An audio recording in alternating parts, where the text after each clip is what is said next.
पहले विचार होता है, विचार के आधार पर हम सपना देखते हैं, सपने को पूरा करने के लिए संगठन खड़ा करते हैं और संगठन के लोगों की क्रियाशीलता और उनकी गतिविधि वो अंजाम तक पहुंचाती है, सपने को हकीकत बना देती है। तो अमेरिका में भी वही हुआ, लोगों का सपना हकीकत में बदला। पहले तो जॉर्ज वॉशिंगटन ने अपना सपना लोगों का सपना बनाया कि हम आजाद हो सकते हैं, हम स्वतंत्र हो सकते हैं, हमारी अपनी व्यवस्था हो सकती है, अंग्रेजों की ये लूटखोरी बंद हो सकती है। तो लोगों ने विश्वास किया, भरोसा किया, संगठन बना, खड़ा हुआ और क्रांति इतनी जबरदस्त हुई, अमेरिका में लाखों लोग मारे गए हैं। अमेरिका के स्वतंत्रता संग्राम में भी लाखों लोगों की शहादत हुई है, लेकिन उन्होंने आजादी हासिल की और आजादी हासिल करके उन्होंने अपना एक रास्ता बनाया, उस रास्ते पर चलना शुरू किया। सौभाग्य से अमेरिका की क्रांति को ये मौका मिला कि उनकी क्रांति का जो नायक था, जो हीरो था, वो अमेरिका में आजादी के बाद का पहला राष्ट्रपति बना, जॉर्ज वॉशिंगटन। ये उनको बहुत लाभ हुआ। अन्यथा हमारी भारत में जितनी भी क्रांतियां हुई हैं, क्रांति के नायकों को आजादी के बाद कभी भी कोई व्यवस्था संभालने का मौका नहीं मिला। थोड़ा सा दक्षिण अफ्रीका में भी, साउथ अफ्रीका जिसको बोलते हैं अभी, नेल्सन मंडेला जी, उनको भी, आप अफ्रीका तो अभी आजाद हुआ कितने दिन पहले, 1986, ये अभी की घटना है। हम लोग सोच रहे हैं कि ये दुनिया में कोई परिवर्तन ही नहीं होती। 1986 में अभी परिवर्तन हुआ है। और वहां के अभी के जो वर्तमान जो वहां के राष्ट्रपति हैं, उन्होंने, हम जब साउथ अफ्रीका गए थे तब वो आशीर्वाद लेने के लिए आए थे और जो है ईश्वर की कृपा से उनको आशीर्वाद भी फलीभूत हो गया। उन्होंने अब वहां संसद में योग सिखाने के लिए हम आमंत्रित किया है अभी साउथ अफ्रीका में। अमेरिका आजाद हुआ, आप सोचो 1492 से अमेरिका गुलाम हुआ। आप ऐसा मान सकते हो 1500 करीब हिसाब लगाओ तो 100 साल, 1500 से 1600, 1600 से 1700 और 1700 से 1789, माने 350 साल अमेरिका गुलाम रहा अंग्रेजों का और उसके बाद आजाद हो गया। माने सपना देखा किसी ने, संगठन बनाया किसी ने, ताकत खड़ी की किसी ने, परिवर्तन किया किसी ने और उनको भी आजादी आई 350 साल में। अफ्रीका की कहानी और भी दर्दनाक है। अफ्रीका तो 450 साल में आजाद हुआ अंग्रेजों की गुलामी से। और एक चीज मैं इसके बीच में जोड़ना चाहता हूं, देखो हम लोग आज, अंग्रेज हमारे यहां से चले गए, लेकिन सारी चीजें अंग्रेजों के आज हम फॉलो करते हैं। सड़क पर किधर चलते हैं हम लोग, बोलो? लेफ्ट में। स्विच किधर होते हैं हमारे, जब जलाते हैं स्विच को, किसी चीज को, स्विच को ऑन करना हो तो स्विच किधर रहता है? नीचे की तरफ ऑन करते हैं या ऊपर की तरफ? नीचे की। क्यों करते हैं? क्योंकि अंग्रेज करते थे। सड़क में दाईं तरफ क्यों चलते हैं? क्योंकि अंग्रेज चलते थे। गाड़ी में दाईं तरफ ही ड्राइविंग सीट क्यों होती है? क्योंकि अंग्रेज उधर बैठते थे। सारी चीजें, कानून, न्याय व्यवस्था, प्रशासन, सारी अंग्रेजों की।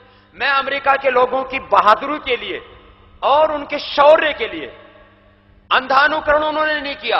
आज अमेरिका ही ऐसा देश है जो अंग्रेजों की बनाई हुई एक भी व्यवस्था को नहीं मानता है। उसने सारी व्यवस्थाएं अपनी खुद खड़ी की।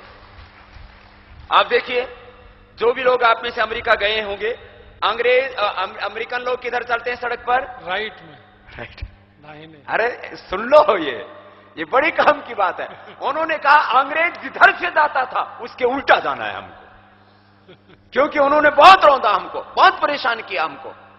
ये एक तो यहां के लोगों में, अमेरिका के लोगों में, वो सीट नीचे की तरफ नहीं दबाते, वो किधर दबाते हैं? ऊपर की तरफ। वो ड्राइविंग सीट किधर होती है? उधर लेफ्ट में। ठीक है, अब तो थोड़ी राइट में भी होगी, लेकिन बोला हम इधर बैठेंगे, हम इधर से चले। जो काम माने उन्होंने बिल्कुल कतई नहीं स्वीकार किया। इसको बोलते हैं स्वाभिमान। इसलिए आज अमेरिका पूरी दुनिया की सबसे बड़ी ताकत इसलिए बना हुआ है, उसके लोगों के अंदर स्वाभिमान है। अरे जब अमेरिका के लोग स्वाभिमान हो सकते हैं तो हम भारतीयों क्यों अपने स्वाभिमान को खो करके जी रहे? ये मेरा कहने का अभिप्राय है।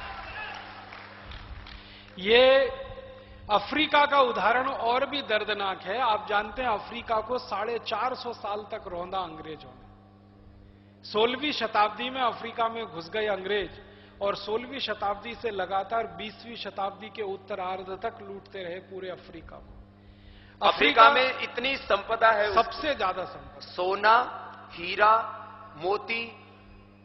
मैं जब अफ्रीका की बात आई तो इसलिए बीच में कह रहा हूं, मैं इंग्लैंड में जब गया तो देखने गया था अपना कोहिनूर, जो अंग्रेज चुरा के लेके था। चोरी का सामान नुमाइश में रखा हुआ है। अब जब ये बड़ा विचित्र, सारा सामान पूरी दुनिया से चोर के लाए, सोना चांदी हीरे जवाहरात, और सारी दुनिया को दिखाते हैं, देखो हम इतने बड़े चोर हैं। मैंने वही बोला तो लोग हंस रहे वहां कि बाबा जी आप ये क्या बोल रहे हो। मैंने कहा सच बात है। अरे चोर, उचक्के, गुंडे, मवाली सारी दुनिया का सामान लूट के लेके आए और फिर दिखा रहे देखो हम चोर हैं। मैं वहां अपना कोहिनूर देखने गया तब मुझे, क्योंकि उससे पहले मैं अफ्रीका जा चुका था, मैंने देखा रे अपना कोहिनूर तो इतना सा है और अफ्रीका के हीरे, आंखें सुंधिया जाती हैं वहां। इतने ज्यादा उन्होंने वो इंग्लैंड में जमा किए हुए हैं। इस बार मैंने भाई राजीव को बोल, मैंने कहा आपको भी दिखा के लाता हूं, आप अभी कहानी सुनाते हो वहां की। आप देखो किस तरह से लूटा इन्होंने सोना। मैं जब गया वहां स्कॉटलैंड में तो बोले बाबा जी इस मकान में 500 टन, 50 टन, यहां 100 टन, यहां 500 टन सोना, अलग अलग जगह। मैंने कहा सोना कहां से आया? तो पड़ोस में एक भारतीय खड़ा था, बोले बाबा जी अपना ही तो है। ये जो है आज ये जो है हमको आंखें दिखाते हैं ना, अपने भारतीय लोग अभी भी ताकतवर है वहां। तो मैंने कहा देखो पहले तो इनको योग सिखा के बोलो कि पहले तुम धन संपदा लूट के लेके आए थे, अब तो हम तुमको योग की संपदा देते हैं, और तुम कहते हो ना कि तुम यहां से कमा रहे हो। मैंने कहा अभी तो हमारे पूर्वजों से जितना तुम लेके गए थे उसका 1% भी हमने तुमसे वापस नहीं लिया, अभी तो बहुत लेना बाकी है। अफ्रीका को 450 साल 16वीं शताब्दी से 20वीं शताब्दी के उत्तरार्ध तक लूटा है अंग्रेजों ने, और दुनिया की सबसे बड़ी सोने की संपदा अफ्रीका में, दुनिया की सबसे बड़ी चांदी की संपदा अफ्रीका में, दुनिया की हीरे की सबसे बड़ी खदान है और सबसे ज्यादा खदान है, सबसे बड़ी, सबसे ज्यादा टनों टनों हिसाब से हीरा निकलता है, टनों टनों हिसाब से सोना निकलता है, टनों टनों के हिसाब से चांदी निकलती है, टनों टनों के हिसाब से बेशकीमती पत्थर वहां निकलते हैं।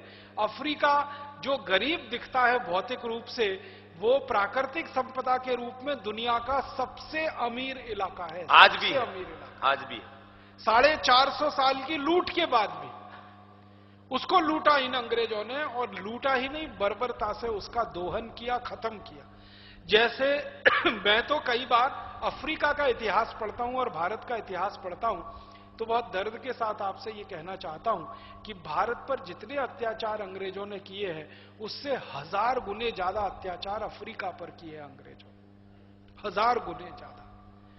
हमारे यहां तो अंग्रेज अत्याचार करके सोना चांदी धन दौलत लूट कर ले गए, लेकिन हमारी जातियों को खत्म नहीं कर पाए, हमारी सभ्यता को नेस्तनाबूद नहीं कर पाए, हमारी संस्कृति को जड़ मूल से अंग्रेज नाश नहीं कर पाए।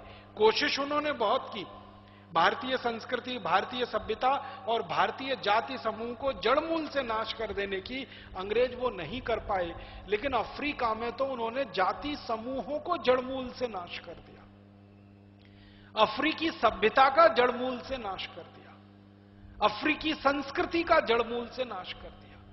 आपको सुनकर इस बात का दर्द होना चाहिए दिल में कि अफ्रीका के सैकड़ों जाति समूह जो 400 साल पहले हंसती खेलती जिंदगी बिताते थे वो जड़ मूल से खत्म हो गए हैं, वो जातियां खत्म हो गई हैं पूरी अफ्रीका में। अब वो जातियां ही नहीं बची हैं जो 400 साल पहले हुआ करती थी।